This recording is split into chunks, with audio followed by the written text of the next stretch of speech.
have one of the most beloved fairy tales of all time.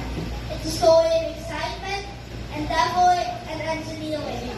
It's also a story that asks the question, who's afraid of the big bad wolf?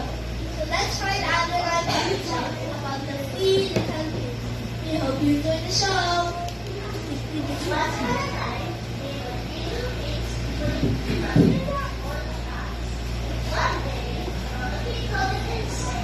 My dear piggies, I think you're getting too big for us to live together in this small house. It's not your fault on your own, but please be careful of the big bad wolf. We'll be careful, Mama!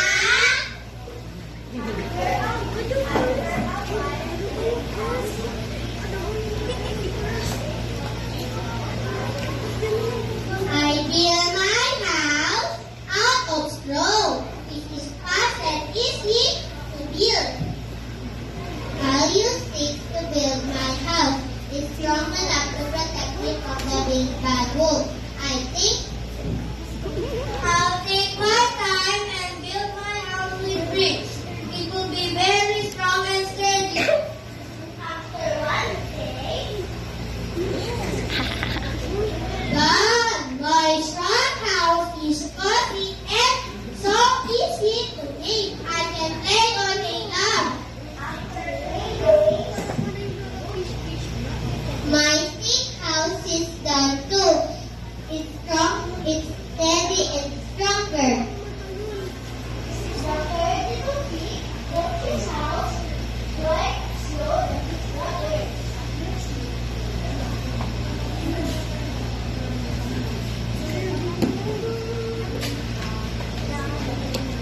At last, my house is finally done. It will be the best protection from rain, wind, and the big bad wolf.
home, you can come in this house.